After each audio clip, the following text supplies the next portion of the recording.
Hello everyone. I hope you all are fine. जैसे कि आप सब जानते हैं कि हम हर वीक किसी न किसी नए टॉपिक पे वेबिनार करते हैं ताकि हम आपकी बिजी की नॉलेज को एनहेंस कर सकें। आज का हमारा टॉपिक है कि हम बिजी को ज्वेलरी शॉप में या ज्वेलरी स्टोर में कैसे इम्प्लीमेंट कर सकते हैं। अगर सपोज आपकी कोई ज्वेलरी शॉप है या फिर आपका कोई ज्वेलरी का बिजनेस है तो आप उसको बिजी में कैसे मैनेज कर सकते हैं। तो इस वेबिनार की हेल्प से ये सीखेंगे आप कि क्या क्या फीचर्स इसमें बिजी में अवेलेबल हैं जिनके थ्रू आप अपने बिजनेस को मैनेज कर सकते हैं इजीली। तो आइए स्टार्ट करते हैं आज का वेबिनार, और आपकी जो भी क्वेरीज होंगी आप मुझसे सेशन के एंड में पूछ सकते हैं। सबसे पहले देखिए कि यहाँ पर आप मेरी स्क्रीन पे देख सकते हैं कि हीरालाल ज्वेलर्स हैं, और जो इसके ऑनर हैं अरुण लाल। इनकी एक ज्वेलरी शॉप है जो रेडीमेड ज्वेलरी सेल करते हैं अपने कस्टमर को। रेडीमेड ज्वेलरी आप सब समझते हैं कि जितने भी ज्वेलरी के आइटम्स होते हैं, रिंग्स है, बैंगल है, चेन है, रेडीमेड आइटम ये बेसिकली सेल करते हैं अपने कस्टमर को। कस्टमर की शॉप पे विजिट करते हैं और ये उनको जो आइटम्स हैं उनको दिखाते हैं, और फिर जब कस्टमर को आइटम पसंद आ जाता है तो उनको सेल कर देते हैं। लेकिन जो अरुण लाल है ये अपना जो डाटा है ये मैनुअली रिकॉर्ड करते हैं। बेसिकली जो भी इनको बिल बनाना है उसकी पर्ची, ये बिल जो है स्लिप मैनुअली बनाते हैं, इन्वेंट्री मैनुअली मेंटेन करते हैं, और बाकी जितना भी उनकी अकाउंटिंग का काम है, टैक्स का काम है, ये सारा काम वो मैनुअली मेंटेन करते हैं, मैनुअली रिकॉर्ड करते हैं। तो इससे इनको काफी ज्यादा चैलेंजेस फेस करने पड़ रहे हैं। आइए देखते हैं कौन कौन से वो चैलेंजेस हैं जो कि अरुण जी को फेस करने पड़ रहे हैं। जैसे कि सबसे पहला चैलेंज इनको करना फेस करना पड़ता है कि इनकी जो बिलिंग स्पीड है वो काफी स्लो है। आप सब जानते हैं कि अगर आपकी बिलिंग मैनुअली अगर आप बिलिंग करते हैं ज्वेलरी बिजनेस में तो आपको क्वांटिटी कैलकुलेशन करनी पड़ेगी, आपको वेट कैलकुलेट करना पड़ेगा, प्राइस आपको कैलकुलेट करना पड़ेगा कि पर ग्राम का है, और ज्वेलरी अगर इतने ग्राम की है उसका वेट आप कैलकुलेट करेंगे, वेट कैलकुलेट करेंगे तो उसका प्राइस कैलकुलेट करेंगे, उसके बाद आप उसका अमाउंट कैलकुलेट करके उस पर टैक्स लगाएंगे। तो प्रोसेस आपकी काफी स्लो हो जाती है, बिलिंग काफी आपकी स्लो हो जाती है। और एक साथ अगर कई सारे कस्टमर आपके पास आ जाते हैं बिलिंग काउंटर पे तो आप वन बाय वन सबका बिल बनाते हैं जो कि काफी ज्यादा स्लो रहता है। सेकंड चैलेंज आता है अगर आप मैनुअली अपना डाटा मैनेज कर रहे हैं तो आपको अगर आउटस्टैंडिंग मैनेज करना हो, सपोज आपने वेंडर से सामान खरीदा है, वो क्रेडिट पे खरीदा है, या फिर कोई कस्टमर ऐसा है जो आपसे उधार पे क्रेडिट पे सामान खरीद के गया, क्रेडिट पे आपकी ज्वेलरी परचेस करके गया, आप उससे कितना पैसा लेना है। सपोज उसने कुछ पैसा एडवांस पेमेंट की है, कुछ पैसा उसने रोक लिया है, अभी वो बाद में देगा, तो कितना बैलेंस आउटस्टैंडिंग रह रहा है इसको भी ट्रैक करना काफी ज्यादा कॉम्प्लिकेटेड रहता है। डेली कलेक्शन कितना हुआ, आप सब जानते हैं कि आजकल यूपीआई के थ्रू पेमेंट होती है, कार्ड के थ्रू पेमेंट होती है, कैश के थ्रू भी पेमेंट होती है, या फिर कोई और मोड से भी पेमेंट हो सकती है। तो पूरे दिन में कितना कितना कलेक्शन हुआ है by UPI, by cash, by card, इन सबको मैनेज करना, इन सबकी रिपोर्टिंग करना काफी ज्यादा टफ रहता है अगर आप डाटा अपना मैनुअली मेंटेन करते हैं। इनको अगर आप मैनुअली कैलकुलेट करने बैठेंगे तो आपको काफी ज्यादा टाइम लग सकता है। इन्वेंट्री को मैनुअली ट्रैक करना कि 18 कैरेट की इन्वेंट्री कितनी है, 24 कैरेट की कितनी है, 22 कैरेट की कितनी है, उनके डिस्क्रिप्शन वाइज आपको ज्वेलरी की जो आइटम है उनकी इन्वेंट्री मैनेज करना काफी ज्यादा टफ रहता है। ये भी अगर आप अपने डाटा को मैनुअली करते हैं मेंटेन। अगर आपके शॉप पे सेल्समैन है और सेल्समैन आइटम सेल करते हैं तो उनको अगर आप कमीशन देते हैं या फिर उनका इंसेंटिव कैलकुलेट करते हैं तो ये भी आपके लिए मैनुअली करना काफी ज्यादा हेक्टिक रहता है। प्राइस रिमेंबर करना, आप सब जानते हैं कि गोल्ड के price day by day change होते रहते हैं, तो गोल्ड का जो प्राइस आज का क्या प्राइस है उसको आप हर आइटम में रिमेंबर रखना, ये काफी ज्यादा टफ रहता है, काफी ज्यादा कॉम्प्लिकेटेड रहता है। और अवेलेबल इन्वेंट्री स्टेटस क्या है, लाइव इन्वेंट्री आपके पास की शॉप में कितनी रखी हुई है, आपके स्टोर में कितनी रखी हुई है, इसको ट्रैक करना भी काफी ज्यादा हेक्टिक रहता है आपके लिए अगर अपने डाटा को आप मैनुअली मेंटेन करते हैं तो क्या आप भी, अगर आपकी भी कोई ज्वेलरी शॉप है और आप भी ये सेम चैलेंजेस फेस कर रहे हैं, तो बिजी आपके लिए एक सॉल्यूशन लेके आया है कि जितने भी ये सारे चैलेंजेस हैं इनका वन टाइम सॉल्यूशन आपको बिजी सॉफ्टवेयर प्रोवाइड करता है, जिसमें आप अपने डाटा को इजीली मैनेज कर सकते हैं। काफी ज्यादा एडवांस फीचर्स बिजी सॉफ्टवेयर के अंदर अवेलेबल हैं जिनको यूज करके आप अपनी इन्वेंट्री, बिलिंग, अकाउंटिंग सबको मैनेज कर सकते हैं। आइए देखते हैं कौन कौन से सॉल्यूशन बिजी में अवेलेबल हैं जिनको यूज करके आप अपनी ज्वेलरी शॉप को इजीली मैनेज कर सकते हैं। तो सबसे पहले देखते हैं कि जो मेन प्रोसेस रहती है बिलिंग एंड इनवॉइसिंग।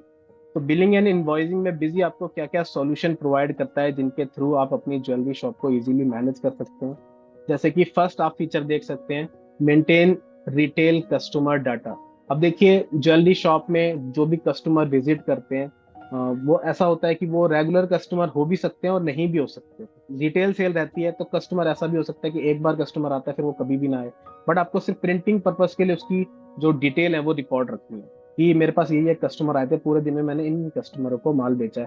आप सीधा कैश में बिल नहीं बना सकते, आपको कस्टमर का नाम, कस्टमर का एड्रेस और कस्टमर का सपोज आपको उसका पैन नंबर भी अगर, आधार नंबर, ये सारी डिटेल भी अगर आपको रिकॉर्ड करनी है तो आप बिजी में इजीली मेंटेन कर सकते हैं कस्टमर की ईच एंड एवरी डिटेल। और बिना अकाउंट मास्टर बनाए आप प्रिंटिंग पर्पस के लिए और रिपोर्टिंग पर्पस के लिए आप कस्टमर की डिटेल को रिकॉर्ड कर सकते हो। नेक्स्ट रहता है कि आपकी बिलिंग प्रोसेस जो है वो बिजी में काफी फास्ट हो जाती है, क्योंकि बिजी में पॉइंट ऑफ सेल का फीचर अवेलेबल है जिसके थ्रू आप अपनी बिलिंग को फास्टली कर सकते हैं, इनवॉइस अपना फास्टली क्रिएट कर सकते हैं, और बारकोड स्कैनिंग के थ्रू भी आप अपना इनवॉइस जनरेट कर सकते हैं। बारकोड से आप स्कैन कर लेंगे और आपकी जितनी भी डिटेल होंगी आइटम की, प्राइस एक्सेट्रा, ये सारी डिटेल ऑटोमेटिकली फैच होके आ जाएंगी। और आपका जो बिल, जो आप पर्ची पे बिल बनाते थे या फिर अपनी स्लिप पे बिल आप बनाते थे मैन्युअली, उसमें सपोज आपको 5 से 10 मिनट अगर लगते हैं तो बिजी में आपको मुश्किल से वो 1 मिनट भी नहीं लगेगा अगर आप पॉइंट ऑफ सेल का यूज करते हैं तो। स्कीम्स एंड डिस्काउंट आप अप्लाई कर सकते हैं। सपोज जैसे अक्षय तृतीया आती है, या फिर कोई दिवाली सेल आ रही है, या फिर कोई फेस्टिवल सेल आ रही है, या कोई आपका डी सेल्स चल रही है, स्कीम्स चल रही है, तो उसमें क्या होता है कि आपको डिस्काउंट अगर आप ऑफर करते हैं अपने कस्टमर को, जैसे कि अब जो भी मेरी शॉप पर आज के दिन में आएगा उसको 5% डिस्काउंट मिल जाएगा या 10% डिस्काउंट मिल जाएगा। या फिर आपने स्कीम दे दी कि सपोज एक नेकलेस के साथ कोई दूसरा आइटम फ्री दे दिया, तो ये स्कीम भी आप कॉन्फ़िगर कर सकते हैं। तो ये फीचर भी बिजी में अवेलेबल है।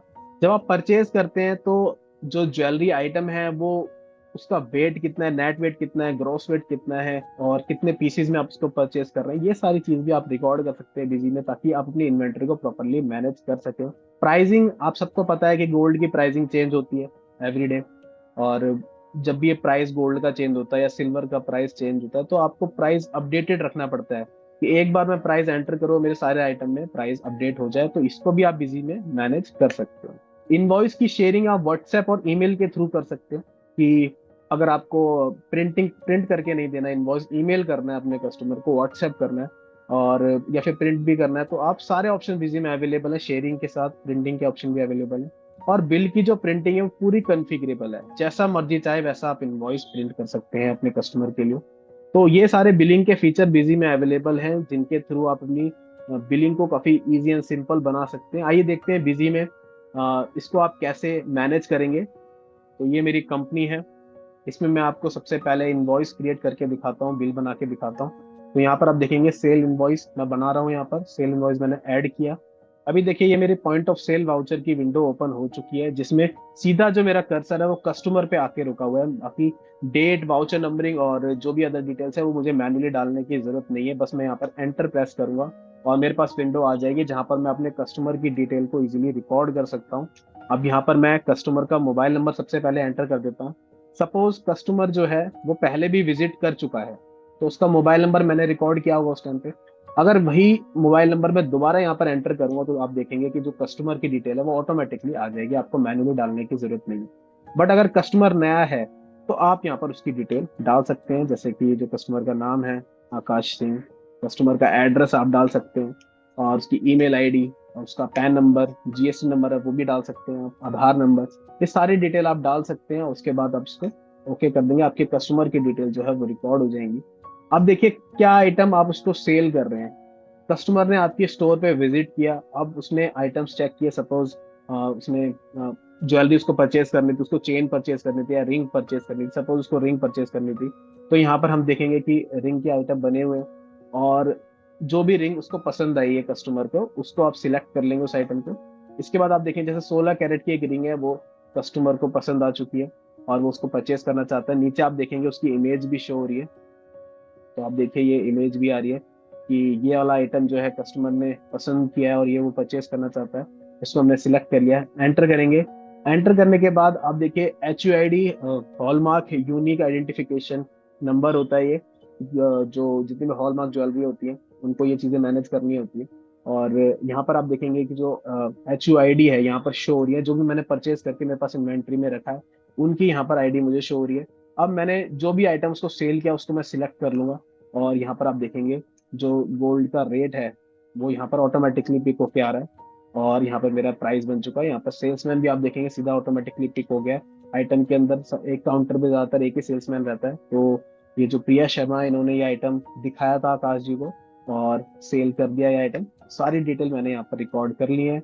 बस अब मैं यहाँ पर इसको सेव कर सकता हूँ। सेव करते टाइम बिजी मुझसे ये भी पूछेगा कि जो कस्टमर है वो पेमेंट आपको कैसे कर रहा है, कैश से के थ्रू कर रहा है, कार्ड के थ्रू कर रहा है, यूपीआई के थ्रू कर रहा है। तो आप यहाँ पर वो डिटेल भी रिकॉर्ड कर सकते हैं। जैसे कि सपोज उसने कस्टमर ने 10,000 रुपये कैश दिए हैं और बाकी यूपीआई के थ्रू दिए हैं, तो ऐसे भी हम इसको एडजस्ट कर सकते हैं। सपोज उसने जो करेंसी नोट जो दिए थे उसमें कितना उनको वापस करना, तो ये कैलकुलेशन भी हम यहाँ पर उनको करके दिखा सकते हैं। तो ये सारी चीजें इजीली बिजी में रिकॉर्ड हो जाती हैं। ओके करेंगे और हमारा इनवॉइस देखिए कितनी फास्टली हमने अपना इनवॉइस को रेडी कर लिया। अब आप देखेंगे कि इनवॉइस की प्रिंटिंग, तो यहाँ पर आप देख सकते हैं।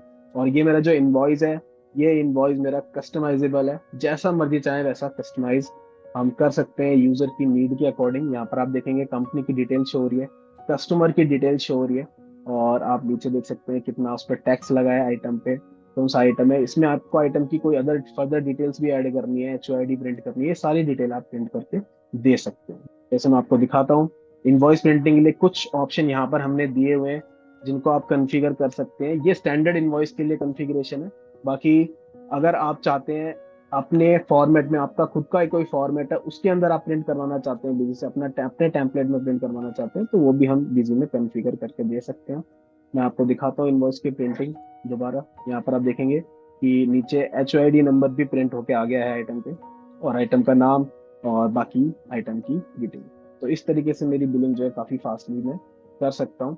यहाँ पर आप देखेंगे जब मैंने इनवॉइस क्रिएट किया था, तो यहाँ पर मैं मेकिंग चार्जेस, अगर सपोज मुझे चार्जेस अप्लाई करने हैं, कोई मेकिंग चार्जेस है या लेबर चार्जेस, कोई भी एडिशनल चार्जेस है, तो मैं वो चार्जेस भी ऐड कर सकता हूँ। सपोज मुझे 3% मुझे चार्जेस ऐड करने हैं, तो मैं यहाँ पर 3% अमाउंट इसकी, ये बिल मैंने ऐड कर दिया, एक नया बिल ऐड कर लेते हैं। यहाँ पर आप देखेंगे मैंने 1% जो है वो चार्जेस ऐड कर दें, या फिर मैं इसको 4%, 3% जो भी मैं रखना चाहता हूँ वो चार्जेस मेरे ऐड हो जाएंगे। तो सपोज कोई गोल्ड का रेट, सपोज अगर 7,000 रुपये पर ग्राम है, और आपको उस पर मार्कअप लगाना है, मेकिंग चार्जेस लगाने हैं, या फिर कोई आपको उस पर लेबर चार्जेस या एडिशनल चार्जेस लगाने, तो वो भी आप बिजी में लगा सकते हैं बिलिंग के टाइम पे, और लगा के आप उसको सेल कर सकते हैं। तो इस तरीके से आप रिटेल शॉप पे, ज्वेलरी की रिटेल शॉप पे आप अपनी बिलिंग को इजी एंड फास्ट कर सकते हैं बिजी में। इसमें मैंने आपको एक चीज बताई थी कि आपको अगर स्कीम्स अप्लाई करनी है, डिस्काउंट्स अप्लाई करने हैं, तो वो भी आप कैसे अप्लाई करेंगे, तो आइए देखते हैं। यहाँ पर आप देखेंगे कि डिस्काउंट का भी कॉलम शो हो रहा है, और अगर मुझे कुछ डिस्काउंट उसको देना है मैनुअली, तो मैं डिस्काउंट यहाँ पर मैनुअली दे सकता हूँ। बाकी अगर मुझे स्कीम अप्लाई करनी है, तो इसके लिए भी हमारा फीचर अवेलेबल है। इसके लिए आप फीचर एंड ऑप्शन इन्वेंट्री में जाके यहाँ पर आप स्कीम फीचर को इनेबल कर देंगे, और यहाँ पर हम स्कीम को कॉन्फ़िगर कर लेंगे। तो जैसे कि अगर सपोज कोई अक्षय तृतीया पे कोई सेल चल रही है या फिर कुछ स्कीम हमें लगानी है, तो हम यहाँ पर एक स्कीम बना लेते हैं, जैसे कि S1, और कब से ये कब तक चल रही है उस डेट को हम सिलेक्ट कर लेंगे। जैसे कि हमें ये 1 अक्टूबर से और 31 अक्टूबर तक ये स्कीम हमें चलानी है, सेल पर चलानी है। और यहाँ पर हमें डिस्काउंट देना है, जितनी मेरी 18 कैरेट की ज्वेलरी है इस पर मुझे 10% डिस्काउंट देना है। तो मैं यहाँ पर आप देख सकते हैं इस तरीके से मैं स्कीम को कॉन्फ़िगर कर सकता हूँ। और जैसे ही मैं स्कीम को कॉन्फ़िगर कर लूंगा, अब आप देखेंगे रिज्यूम में यहाँ मैंने 18 कैरेट कैरेट ब्रेसलेट पे स्कीम लगाई है। अब देखेंगे कि यहाँ पर ऑटोमेटिकली स्कीम लग के आ चुकी है, 10% डिस्काउंट मेरा ऑटोमेटिकली पिक होके आ गया है। तो मुझे डिस्काउंट लगाना है या कुछ आइटम फ्री देना है इसके साथ, तो मैं वो भी कॉन्फ़िगर कर सकता हूँ। आप यहाँ पर देखेंगे कि जो प्राइस है ये ऑटोमेटिकली पिक होके आ रहा है। तो गोल्ड में मैंने आपको बताया था कि गोल्ड का प्राइस जो है वो रेगुलरली चेंज होता रहता है, और हमें एक सिंगल विंडो चाहिए जहां पर हम अपने सारे आइटम्स की प्राइस को अपडेट कर सकते हैं। तो उसके लिए भी हमारे पास बिजी में फीचर अवेलेबल है। जैसे मैं आपको दिखाता हूँ कि जितने भी मेरे आइटम्स हैं, यहाँ पर आप देखेंगे ये मेरे आइटम की लिस्ट है। जैसे कि gold bracelet 16 carat, gold chain 16 carat, इनको मैंने आइटम के ग्रुप के अंदर टैग किया हुआ है। तो gold 16%, gold 18% carat, gold 20 carat, gold 22 carat, gold 24 carat, तो ये सारे मैंने कैरेट के अकॉर्डिंग ग्रुप बना रखे हैं। और इसी ग्रुप को मैं अपडेट कर दूंगा, इसी ग्रुप के प्राइस को मैं अपडेट करना चाहता हूँ, तो मैं सिंगल विंडो से अपडेट कर सकता हूँ। तो यहाँ पर आप देखेंगे कि जितने भी मेरे आइटम हैं ये कैरेट के अंडर में बने हुए हैं, आप देख सकते हैं 16 carat, 18 carat, 22 carat, 20 carat, 22 carat, 24 carat आप देख सकते हैं, कैरेट वाइज मैंने आइटम यहाँ पर बनाए हुए हैं और इनकी कैटेगरी भी आप देख सकते हैं। यहाँ पर मैंने इसके अंदर कैटेगरी बता रखी है। सपोज ये आइटम मेरा चेन है तो मैंने चेन के अंदर में टैग किया हुआ है, और अगर रिंग है तो रिंग के अंदर मैं सिलेक्ट कर दूंगा। तो इस तरीके से मैं अपनी आइटम लिस्ट को यहाँ पर बनाता हूँ। और अगर मुझे प्राइस एक सिंगल विंडो से प्राइस अपडेट करने हैं गोल्ड के, तो वो भी मैं कर सकता हूँ। उसके लिए मुझे configuration, party item price structure यहाँ पर जाना होगा, और यहाँ पर मैं सन्ड्री डेटर सेलेक्ट करके, क्योंकि सन्ड्री डेटर मेरे कस्टमर होते हैं और कस्टमर के लिए मुझे क्या प्राइस रखना है, तो मैं इस लिस्ट को लोड कर देता हूँ। यहाँ पर आप देखेंगे तो ये अभी मैंने 16 carat, 18 carat, 20 carat, 22 carat, 24 carat और सिल्वर का मैंने पर ग्राम का प्राइस यहाँ पर एंटर किया हुआ है। अगर सपोज मुझे यहाँ पर प्राइस अपडेट करना है, सपोज यहाँ पर जो 4900 प्राइस था इसको मैं 5200 कर देता हूँ। ये मेरे प्राइस जो है अब चेंज हो गए, 5200 वाला मेरा 5500 हो गया है, मतलब 18 कैरेट गोल्ड। 20 कैरेट जो है उसका प्राइस चेंज हो गया है, वो 6000 हो गया है, और बाकी ये सब सेम। तो तीन प्राइस मैंने देखे, 16 कैरेट गोल्ड, 18 कैरेट गोल्ड और 20 कैरेट गोल्ड, इनके प्राइस मैंने यहाँ पर चेंज कर दिए।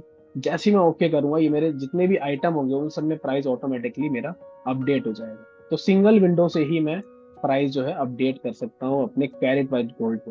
तो कैरेट वाइज मैं गोल्ड के यहाँ पर प्राइस अपडेट कर लूंगा, और आप देखेंगे कि 16 कैरेट का जो मैंने प्राइस है, 16 कैरेट का मैंने प्राइस 4900 था, इसको मैंने 5200 कर दिया।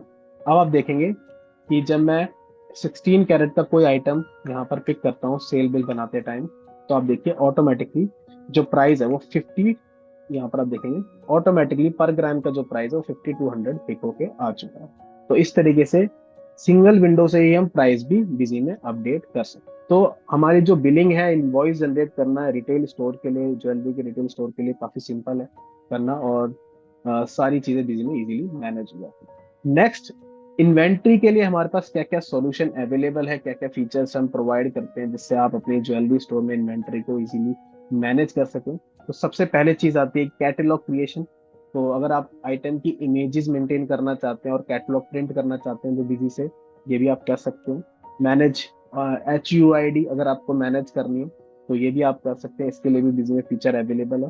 कैटलॉग, कैटेगरी ऑफ स्टॉक, देखिए आइटम आपके पास, आइटम की वैरायटीज कई सारी है, रिंग है आपके पास ज्वेलरी शॉप में, चेन है, नेकलेस है, और भी कई सारे आइटम है। तो इनकी कैटेगरी वाइज आपको अगर इन्वेंटरी मैनेज करनी है तो वो भी बिजी में इजीली आप मैनेज कर सकते हैं। नेक्स्ट आता है कि आपको अगर मल्टीपल यूनिट मैनेज करनी है, जैसे कि एक आइटम की मल्टीपल यूनिट हो सकते हैं, एक तो पीसेस में सेल हो रहा है, जैसे एक रिंग बेची मैंने, सिंगल रिंग बेची, पर वो कितने ग्राम की थी, इसको देसी लैंग्वेज में बेसिकली इसको तोला भी बोलते हैं, बट कितने ग्राम की थी ये, तो इसको भी हम ट्रैक कर सकते हैं, मल्टीपल यूनिट हम भी मैनेज कर सकते हैं ग्राम और पीसेस वाइज। नेक्स्ट आप देखेंगे कैरेट हम मैनेज कर सकते हैं, जो मैंने आपको दिखाया कि आइटम के ग्रुप्स के अंदर आप कैरेट मैनेज कर सकते हैं। और अगर आपके मल्टीपल स्टोर्स हैं, सपोज आपका एक स्टोर सेक्टर 1 में है, एक स्टोर आपका सेक्टर 4 में है, एक सेक्टर 10 में है, एक आपका आउट ऑफ स्टेट है, तो अगर आपके मल्टीपल स्टोर भी हैं तो सिंगल कंपनी के अंदर ही आप अपनी इन्वेंटरी को मैनेज कर सकते हैं मल्टीपल स्टोर बना के। तो ये प्रोविजन भी बिजी में अवेलेबल है, और इन्वेंटरी का लाइव स्टेटस भी आप देख सकते हैं। तो आइए देखते हैं वन बाय वन ये सारे फीचर। जैसे कि कैटलॉग क्रिएशन मैंने आपको बताया, कैटलॉग अगर आपको प्रिंट करनी है तो आप कैसे करेंगे। तो यहाँ पर आप देखिए कि जो भी आइटम है, मैंने यहाँ पर आइटम जो भी क्रिएट किए हुए हैं, यहाँ पर आप देखेंगे, जैसे एक आइटम ले लेते हैं रिंग, यहाँ पर आप देखिए कि रिंग जो मेरा आइटम है इसके अंदर मैंने आइटम की इमेज यहाँ पर रखी हुई। और अगर आप इसकी सीरियल नंबर वाइज इमेज जो हमने यहाँ पर, जब हम परचेज करते हैं तो अगर सपोज 10 पीसेस हमने खरीदे, 10 पीस की, हर पीस की अलग इमेज है, तो वो भी आप बिजी में मैनेज कर सकते हैं। तो ये भी बिजी में प्रोविजन अवेलेबल है। तो आइटम की अगर आप इमेज वाला फीचर बिजी में यूज करें तो आप कैटलॉग प्रिंटिंग बिजी से कर सकते हैं। ये देखते हैं कैसे प्रिंटिंग होगी कैटलॉग। तो आइटम के साथ इमेज हमने यहाँ पर मेंटेन कर ली है।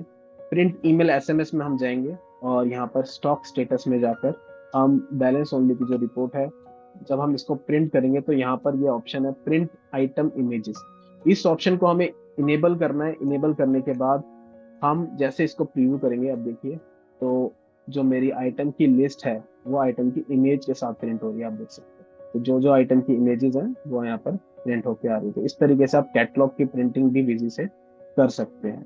नेक्स्ट इसमें था कि आपको हॉलमार्क मैनेज करना है, अगर ज्वेलरी का हॉलमार्क HUID आपको मैनेज करनी है तो इसके लिए बिजी में फीचर अवेलेबल है कि आप सीरियल नंबर वाला जो फीचर है बिजी का वो आप इनेबल कर सकते हैं। और सीरियल नंबर अगर आप इनेबल करेंगे तो आप हर स्पेसिफिक क्वांटिटी का एक HOID नंबर आप रिकॉर्ड कर पाएंगे। तो आइए इसको भी देखते हैं। तो सबसे पहले मैं आपको बताता हूँ, ये फीचर आपको कॉन्फ़िगरेशन, फीचर ऑप्शन और इन्वेंटरी में जाके ये फीचर आपको मिलेगा, सीरियल नंबर वाइज फीचर। इस फीचर को आपको इनेबल रखना है अगर आपको HOID मेंटेन करनी है तो। और इस फीचर को इनेबल करने के बाद जब आप आइटम क्रिएट करते हैं तो आइटम में भी आपको इस फीचर को इनेबल करना है। आप देख सकते हैं मैंने यहाँ पर एक तो मेन फीचर भी इनेबल किया है और साथ साथ आप आइटम के अंदर भी इस फीचर को इनेबल कर दिया है।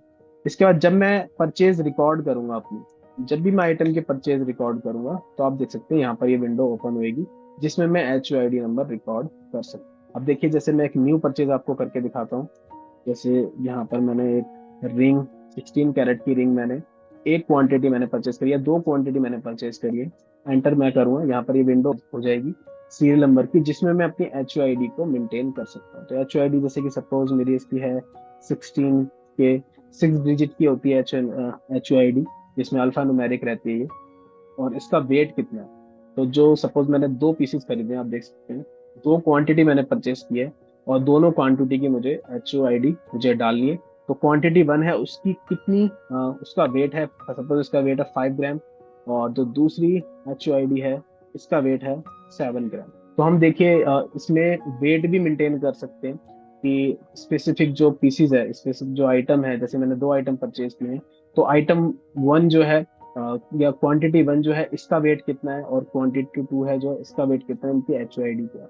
तो दोनों चीजें मैंने यहाँ पर रिकॉर्ड करनी है। इसको मैं ओके करूंगा, ओके करके और इसका जो प्राइस है, जैसे कि यहाँ पर इसका एक प्राइस डाल देते हैं। टोटल 12 ग्राम हमने परचेज किया है और सपोज इसका प्राइस परचेज का इतना था और 1% हमारा मेकिंग चार्जेस लगा है।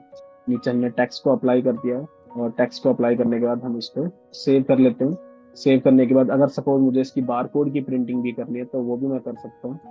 बार कोड लेबल अगर मुझे प्रिंट करना है तो मुझे वाउचर सीरीज में जाके एक बार इसको इनेबल करना होता है। जैसे ही मैं परचेज करूंगा, यहाँ पर आप देख सकते हैं आइटम बार कोड का ऑप्शन भी मेरे पास आ गया है। इसको मैं ओके करता हूँ और जो दो पीसीज मैंने परचेज किए हैं, मैं अपने वही वाउचर खोल लेता हूँ जो मैंने परचेज किया था अभी। तो अभी ये दो रिंग मैंने परचेज की थी, इनका मुझे बार कोड प्रिंट करना है, bar code label, item bar code. इसको मैंने सेलेक्ट किया। यहाँ पर आप देख सकते हैं दोनों क्वांटिटी वही आ रही है जो मैंने यहाँ पर डाली है। ओके करेंगे और आप देख सकते हैं ये बारकोड मेरा प्रिंट होके आ गया। और बारकोड भी जो है वो मेरा लेबल कॉन्फ़िगरेबल है, कस्टमाइजेबल है। आप चाहें जैसा मर्जी चाहें वैसा प्रिंट करके हम इसको दे सकते हैं। इसमें आपको अगर इसका वेट भी डालना है HOID का तो वो भी आप डाल सकते हैं। इसके अलावा और भी कोई एडिशनल इन्फॉर्मेशन आपको इसमें डालनी हो तो वो भी इसमें आ सकती है। अब ये सिंपल बारकोड लेबल मैंने आपको स्क्रीन पे दिखाया है। तो इस तरीके से हम अपनी ज्वेलरी की परचेज को रिकॉर्ड कर सकते हैं HOID नंबर डाल के और बारकोड लेबल पे प्रिंट कर सकते हैं। नेक्स्ट इसमें देखेंगे कि कैटेगरी ऑफ स्टॉक। तो जितनी भी कैटेगरीज हैं मैं आपको दिखाता हूँ कि जब भी हम बिजी में आइटम बनाएंगे, तो जैसे कोई एक आइटम हमने बनाया गोल्ड चेन A2 16 कैरेट, तो इस तरीके से हमने आइटम का नाम बनाया और यहाँ पर हमने टैग कर दिया कि कितने कैरेट की है ये गोल्ड चेन। अब यहाँ पर आप देख सकते हैं कि कैटेगरी का ऑप्शन हमने इनेबल किया हुआ है जो कि ऑप्शन फील्ड में कॉन्फ़िगर किया हुआ है। और यहाँ पर आप अपनी कैटेगरी को सिलेक्ट कर सकते हैं। अगर आपको नई कैटेगरी बनानी है तो F3 से आप यहाँ पर प्रेस करके बना भी सकते हैं। तो यहाँ पर मेरी कैटेगरी मेंटेन हो जाएगी और जब भी मैं रिपोर्ट ओपन करूंगा तो आप देख सकते हैं कि कैटेगरी का फिल्टर ऑप्शन मुझे बाहर ही मिल जाएगा। जैसे मैं यहाँ पर देख सकते हैं यहाँ पर कैटेगरी का ऑप्शन आ रहा है, इसको मैं ओके करूंगा। अब जिस भी कैटेगरी का मुझे आइटम की लिस्ट देखनी है वो मैं लिस्ट देख सकता हूँ। इसके अलावा जब भी अगर मुझे स्टॉक रिपोर्ट भी देखनी हो तो यहाँ पर भी कैटेगरी का ऑप्शन आ रहा है। सपोज मुझे रिंग की ही स्टॉक अगर देखनी है खाली तो मैं सिर्फ रिंग की स्टॉक यहाँ पर देख लूंगा, गोल्ड रिंग। तो इस तरीके से मेरी कैटेगरी वाइज स्टॉक भी बिजी में इजीली मैनेज हो जाएगी। मल्टीपल यूनिट के लिए आपको मेन यूनिट और अल्टरनेट मैनेज करना है। और यहाँ पर आप देख सकते हैं जो भी मैंने आइटम बनाया है तो मेन यूनिट मेरी पीसीज है क्योंकि एक रिंग में बेचूंगा, दो रिंग बेचूंगा। और अल्टरनेट मेरा ग्राम रहेगा। ग्राम का जो वेट है ये मेरा हमेशा वेरिएबल रहेगा। जब भी मैं सेल या परचेज करूंगा तो इसका फिक्स कभी नहीं होता वेट ज्वेलरी का। तो सपोज मैंने दो रिंग खरीदी है, दो रिंग में एक रिंग का वेट 5 ग्राम हो सकता है, दूसरी रिंग का वेट कुछ भी और भी हो सकता है। तो हम इसको वेरिएबल छोड़ेंगे कन्वर्जन फैक्टर को और जब हम एंट्री करेंगे तो उसको मैनुअली एंटर कर लेंगे। तो इस तरीके से मेरी मल्टी यूनिट भी बिजी में इजीली मैनेज की जा सकती है। नेक्स्ट आता है कैरेट का। तो मैंने आपको बताया इसको आप ग्रुप में बिजी में आइटम ग्रुप में इसको मैनेज कर सकते हैं। और एक ही कंपनी में अगर आपके मल्टीपल स्टोर्स हैं, जैसे कि एक मैंने आपको बताया एग्जांपल कि एक सेक्टर 5 में है, एक सेक्टर 4 में है, तो इसको हम मल्टीपल ब्रांचेस बना के मैनेज कर सकते हैं और सिंगल कंपनी में ही हम सबकी अकाउंटिंग कर सकते हैं। सपोज एक आपका दिल्ली में है एक स्टोर, एक आपका मुंबई में है, एक आपका हरियाणा में है, एक आपका उत्तर प्रदेश में है, तो सबके क्या पता जीएसटी नंबर भी डिफरेंट हो। तो सिंगल कंपनी के अंदर multiple GST branch wise GST आप मैनेज कर सकते हैं कि अगर अलग अलग ब्रांच का अलग अलग जीएसटी नंबर भी है, तब भी आप सिंगल कंपनी में ही इसको मैनेज कर सकते हैं, आपको मल्टीपल कंपनी बनाने की जरूरत नहीं है। तो मल्टीपल स्टोर भी आप बिजली में इजीली मैनेज कर सकते हैं। और लाइव स्टेटस की रिपोर्ट अवेलेबल है, जिसके थ्रू अपनी आप इन्वेंटरी को लाइव ट्रैक कर सकते हैं। तो ये इन्वेंटरी के फीचर हैं जो बिजी में हमने प्रोवाइड किए, जिसके थ्रू अपनी ज्वेलरी की जो आपकी शॉप है आप उसको इजीली मैनेज कर सकते हैं। नेक्स्ट आता है अकाउंटिंग पार्ट। तो अकाउंटिंग पार्ट में देखेंगे, सपोज आपको डेली कलेक्शन की रिपोर्ट देखनी है कि आज फुल डे में मेरा कितना कलेक्शन हुआ है, कैश से, कार्ड से और यूपीआई से, तो उसकी सिंपल रिपोर्ट बिजी में अवेलेबल है। आइए देखते हैं इसको भी। तो यहाँ पर आप देखेंगे डिस्प्ले में आते हैं और ये रिपोर्ट आपको मिलेगी अकाउंट समरी में, सेटलमेंट समरी। और यहाँ पर आप देख सकते हैं, तो देखिए टोटल मेरा यहाँ पर डिटेल आ रही है कि टोटल बिल कितने बने हैं, कैश अमाउंट CC1, ये मेरा बेसिकली अभी टेक्निकल वर्ड में आ रहा है। अगर आप इसको यूजर वाइज में देखेंगे तो इसको और ज्यादा डिटेल में आपको दिखाता हूँ। यहाँ पर आप देखेंगे तो देखिए, इसको मैं समराइज करके आपको दिखाता हूँ। तो यहाँ पर आप देख सकते हैं कि फुल डे में कितना कलेक्शन मेरा हुआ है, तो कैश के थ्रू मेरा कितना कलेक्शन हुआ है, कार्ड के थ्रू मेरा कितना कलेक्शन हुआ है और यूपीआई थ्रू कितना हुआ है, चेक या अकाउंट अकाउंट ट्रांसफर। तो यहाँ पर सारे बैलेंसेस मुझे सिंगल विंडो में शो हो जाएंगे, जिसमें मैं अपने सपोज मेरा टोटल कैश मैं ड्रॉर में चेक करता हूँ, टोटल मेरा कैश मैंने काउंट कर लिया कि 75,000 है, मैंने बिजी में यहाँ पर चेक कर लिया, हाँ तो मेरा रिकनसाइल है। बैंक मेरा रिकनसाइल रहता ही है हमेशा, क्योंकि बैंक का अमाउंट तो बैंक में ही आना है। बट कैश में क्या है कि फिजिकल करेंसी है, तो फिजिकल करेंसी लॉस भी हो सकती है, तो उसको आपको रिकनसाइल अगर करना है अपनी बुक से, तो ये रिपोर्ट काफी हेल्पफुल है आपके लिए, जिसमें आप अपना देख सकते हैं कि टोटल कैश सेल्स मेरी कितनी रही है आज की, और मेरे ड्रॉर में कितना कैश बैलेंस होना चाहिए। अगर मैंने ओपनिंग 1,000 रुपये सुबह छोड़े हैं, फिर 10,000 मेरे ओपनिंग बैलेंस था कैश का, और जब मेरी टोटल 75,000 की कैश सेल्स हुई है, तो टोटल मेरा जो ड्रॉर में बैलेंस है वो 85,000 होना चाहिए। तो इसको मैं रिकनसाइल कर सकता हूँ, क्योंकि मुझे अब बिजी में दिख रहा है कि टोटल कैश में इतनी सेल्स हुई है। तो ये कलेक्शन रिपोर्ट भी बिजी में आपको मिल जाती है, जिसमें आप देख सकते हैं कि टोटल जितनी भी आज की सेल हुई है उसमें जो कलेक्शन हुआ है उसमें उसका पार्टीशन क्या क्या है। नेक्स्ट रहता है आउटस्टैंडिंग मैनेजमेंट। तो सपोज अगर आपने क्रेडिट पे सेल किया किसी कस्टमर को और उससे आपको पेमेंट रिसीव करनी है, तो सबसे पहले आपको ये चेक करना पड़ेगा किस किस कस्टमर को मैंने क्रेडिट पे माल सेल किया, क्रेडिट पे मैंने ज्वेलरी सेल किया। तो आइए इसको भी देख लेते हैं। तो सपोज यहाँ पर मैं एक ट्रांजेक्शन बनाता हूँ, मैं एक सेल की ट्रांजेक्शन करता हूँ, और यहाँ पर मैंने एक कस्टमर ले लिया, जैसे कि अनुपम ट्रेडर है एक कस्टमर, और अनुपम ट्रेडर को मैंने चेन बेची है, मैंने 2 चेन, ये दोनों चेन मैंने सिलेक्ट कर लिए, और प्राइस मेरा ऑटोमेटिकली आ गया, सब सेल्स में सब कुछ आ गया है। सपोज एक मैंने रिंग भी इसको सेल कर देता हूँ। और अब ये जो कस्टमर है ये मुझसे क्रेडिट पे लेके गया है, तो देखिए मैं इसके लेजर में इसको पोस्ट करूंगा, तो यहाँ पर आप देख सकते हैं अनुपम ट्रेडर के नाम पे ही मैंने पूरा का पूरा अमाउंट, अगर सपोज कुछ अमाउंट इसने एडवांस में दिया है, सपोज उसने 1,000 रुपये या 10,000 रुपये इसने हमें कैश दे दिए हैं, तो बाकी अमाउंट जो है हमारा वो इसका फिर उसमें चला जाएगा। जैसे कि 10,000 कैश दे दिए हैं, तो यहाँ पर आप देखेंगे कि 35,000 जो है बैलेंस रह गया है। ओके करते हैं, और बाकी का जो रेफरेंस है वो बन के आ जाएगा। अब देखिए मैंने इसको क्रेडिट पे सेल किया है। डिस्प्ले में मैं जाऊंगा और यहाँ पर मेरे पास आउटस्टैंडिंग एनालिसिस की रिपोर्ट अवेलेबल है, जिसमें जाके मैं देख सकता हूँ कि कौन कौन से बिल ऐसे हैं जिनका पैसा मुझे रिसीव नहीं हुआ है। तो यहाँ पर आप देखेंगे तो ये मेरी रिपोर्ट में शो हो रहा है कि अनुपम ट्रेडर है, इन्होंने मुझसे माल खरीदा है, इन्होंने मुझसे ज्वेलरी परचेज की है, और इसमें आप देख सकते हैं कि इन्होंने अभी तक पैसा नहीं दिया है। तो यहाँ पर हर बिल का हिसाब भी आ जाएगा कि किस किस बिल का पैसा पेंडिंग है, तो उसको आप इजीली ट्रैक कर सकते हैं बिजी में। प्रॉफिटेबिलिटी रिपोर्ट्स बिजी में मल्टीपल अवेलेबल है, जिसके थ्रू अपने प्रॉफिट को ट्रैक कर सकते हैं। ये देखते हैं इसको भी बिजी में किस तरीके से आप ट्रैक करेंगे। तो ये रिपोर्ट आपको डिस्प्ले में मिलेगी, आप एमआईएस रिपोर्ट्स में जाएंगे, प्रॉफिटेबिलिटी रिपोर्ट्स में, और यहाँ पर आपको अगर बिल वाइज प्रॉफिट चेक करना है, आपको पार्टी वाइज प्रॉफिट चेक करना है, आइटम वाइज करना है, सीरियल नंबर वाइज मतलब एचओआईडी वाइज, तो हर तरीके से यहाँ पर हमने रिपोर्ट दी हुई है। जैसे कि बिल वाइज प्रॉफिटेबिलिटी रिपोर्ट सबसे पहले मैं आपको दिखाता हूँ। यहाँ पर आप देखेंगे कि किस बिल पे मुझे कितना प्रॉफिट हुआ है। तो यहाँ पर आप देख सकते हैं कि अगर मुझे किसी बिल पे लॉस हो गया तो वो भी मुझे शो हो जाएगा, माइनस में शो हो रहा है मतलब लॉस हो गया।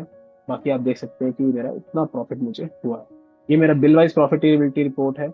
अगर मुझे आइटम वाइज चेक करना है तो मैं आइटम वाइज प्रॉफिटेबिलिटी रिपोर्ट भी देख सकता हूँ। यहाँ पर आप देखिए किस आइटम पे मुझे सबसे ज्यादा प्रॉफिट हुआ है, तो आप देखिए यहाँ पर आ रहा है कि ये जो गोल्ड चेन है 16 कैरेट, इस पे मुझे सबसे ज्यादा प्रॉफिट हुआ, और उसका परसेंटेज भी आप देख सकते हैं, जीपी रेशियो। ऐसी H O I D wise आपको प्रॉफिटेबिलिटी रिपोर्ट देखनी है तो seal number wise profitability report आप देख सकते हैं इसके लिए। और यहाँ पर आप देखेंगे कि किस किस बिल पे, किस किस एच ओ आई डी पे मुझे कितना कितना प्रॉफिट हुआ। तो यहाँ पर जैसे कि जो हमने आइटम सेल किया था गोल्ड रिंग 16 कैरेट, यहाँ पर आप देखेंगे कि लास्ट में इसका प्रॉफिट आ। तो मल्टीपल प्रॉफिटेबिलिटी रिपोर्ट्स अवेलेबल है जिनके थ्रू अपने प्रॉफिट को आप इजीली ट्रैक कर सकते हो। नेक्स्ट आता है सेटलमेंट ऑफ इनवॉइस। ये मैंने आपको दिखाया ही है कि जब भी आप इनवॉइस बनाएंगे तो सेटलमेंट आप कर सकते हैं कि किस पेमेंट मोड के थ्रू कस्टमर जो है पेमेंट कर रहा है, और इनवॉइस की सेटलमेंट आप उसकी कैसे करेंगे। अगर सपोज उसने पेमेंट उस टाइम पे नहीं किया और आप उसको बाद में एडजस्ट करें तो उसके लिए आप रिसिप्ट की एंट्री भी पोस्ट कर सकते हैं। यहाँ पर आप रिसिप्ट का वाउचर है इसको ऐड कर लेंगे, और यहाँ पर आप डेट डाल देंगे जिस भी डेट को आप एंट्री कर रहे हैं।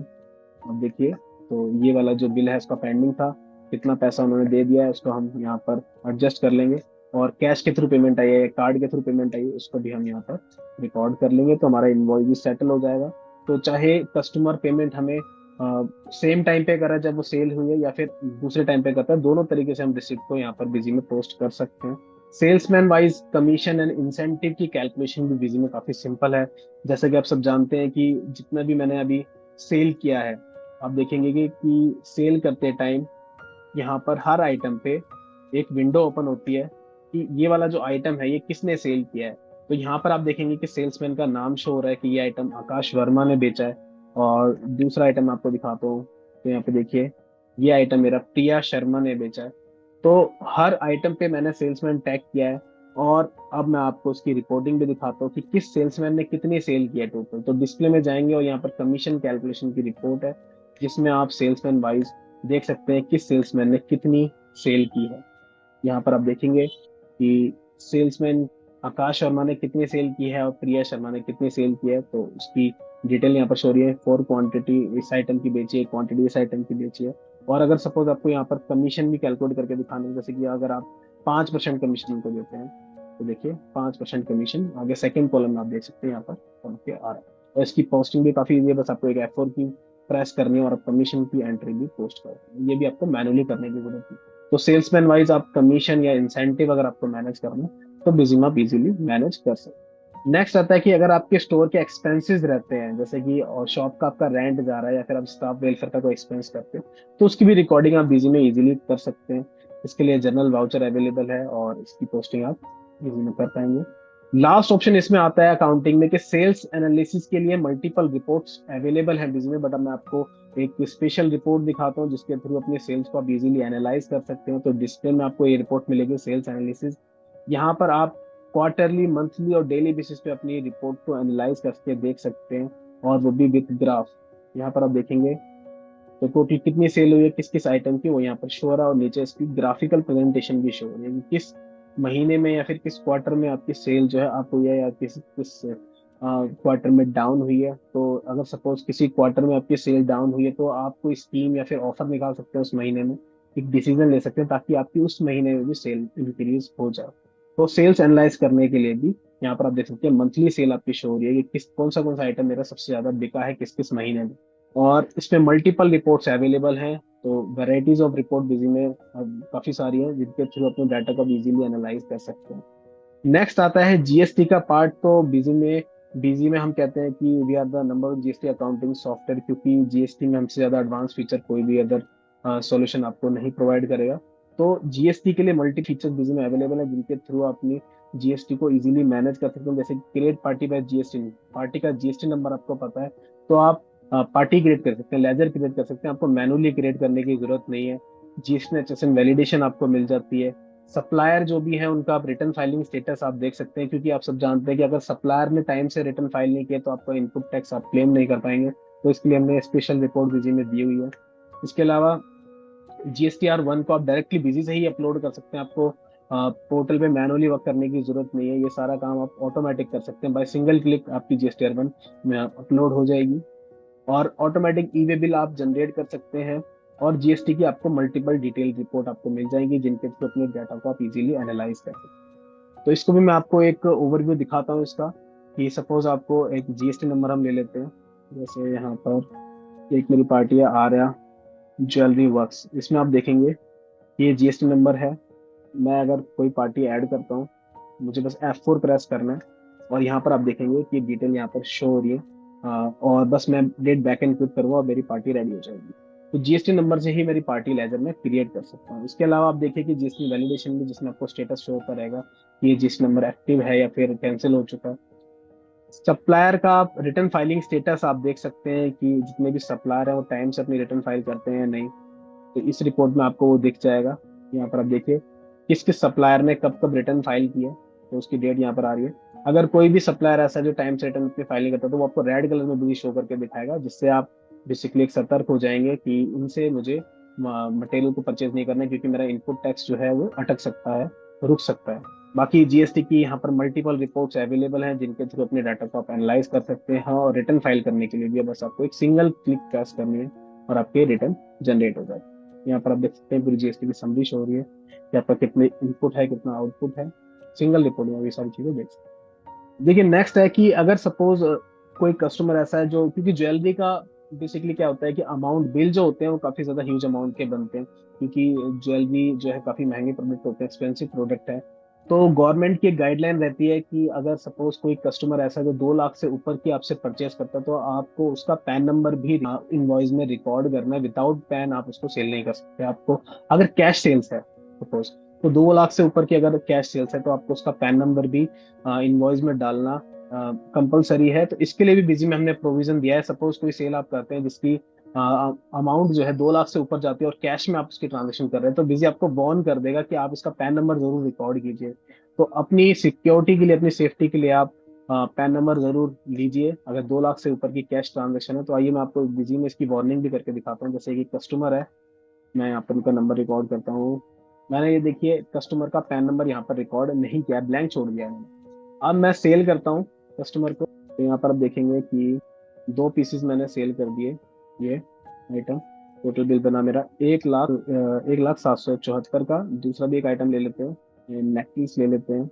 अब देखिए मेरा जो बिल है वो 2,83,000 का बन चुका है और मेरी जो बिल की अमाउंट है वो 2 लाख से ऊपर जा चुकी है। अब मैं इसको सेव करता हूँ। तो यहाँ पर आप देख सकते हैं कि बिजी आपको वार्निंग दे रहा है कि party without pan you should not ट्रांजेक्ट with customer amount is more than 2 lakh. तो पैन नंबर आपको डालना जरूरी है। तो ये वार्निंग हमने बिजी में रखी हुई है ताकि आप अपने जो केवाईसी नॉर्म्स हैं उसको भी फॉलो करते रहें। अगर सपोज आपने फिर भी सेल अगर कर दी है, यहाँ पर आप देख सकते हैं कि हमने यहाँ पर एक रिपोर्ट अलग से दी है पार्टी विदाउट पैन। तो यहाँ पर भी आप ये देख सकते हैं कि जो भी आपने ट्रांजेक्शन 2 लाख से ऊपर की है और पार्टी का पैन नंबर अगर आपने नहीं डाला, तो बिजी आपको ये दिखा देगा कि pan number is not mention. ये जो पार्टी है इनको आप देख सकते हैं, एंटर करके वो बिल आपके शो हो जाए। तो ये एक गवर्नमेंट रूल है कि अगर आप 2 लाख से ऊपर का बिल बनाते हैं तो आपको कस्टमर का पैन नंबर भी रिकॉर्ड करना कंपलसरी है। तो इसके लिए भी हमने बिजी में प्रोविजन दिया हुआ है ताकि आपको ध्यान रहे कि आपने कस्टमर का पैन नंबर नहीं डाला और बिल जो है 2 लाख से ऊपर का जा चुका है। अब आप इसका पैन नंबर डाल दीजिए, पैन नंबर कस्टमर से मांग लीजिए। तो ये सारे फीचर हमने बिजी में आपको दिए हुए हैं, जिनके थ्रू अपनी ज्वेलरी स्टोर को आप इजीली मैनेज कर सकते हैं। चाहे आपका बिलिंग ऑपरेशन हो, चाहे आपका इन्वेंट्री ऑपरेशन हो, चाहे अकाउंटिंग ऑपरेशन हो, या फिर इसके अलावा भी कोई ऑपरेशन हो, तो बिजी में इजीली मैनेज कर सकते हैं। तो ये था आज का वेबिनार, जिसमें मैंने आपको बताया कि ज्वेलरी शॉप में आप बिजी को किस तरीके से यूज कर सकते हैं अपनी इन्वेंट्री, बिलिंग और अकाउंटिंग को मैनेज करने के लिए। फर्दर क्वेरीज के लिए आप हमारी हेल्प डेस्क को कॉन्टैक्ट कर सकते हैं। 5 टाइम 82 आप डायल कर सकते हैं। 24/7 ये हमारी जो हेल्प डेस्क है ये ऑन रहती है, आप कभी भी हमें कॉल कर सकते हैं। और आईडी है support@busy.in। ईमेल आप इस पे कर सकते हैं। अगर आपको कभी भी सपोर्ट चाहिए तो हम आपको इस पे सपोर्ट प्रोवाइड करेंगे। इसी के साथ इस वेबिनार को हम यहाँ पर क्लोज करते हैं। Thank you very much. इसकी रिकॉर्डिंग आपको यूट्यूब पर मिल जाएगी और आप इसको कभी भी देख सकते हैं। Thank you joining for this webinar. Good by two all.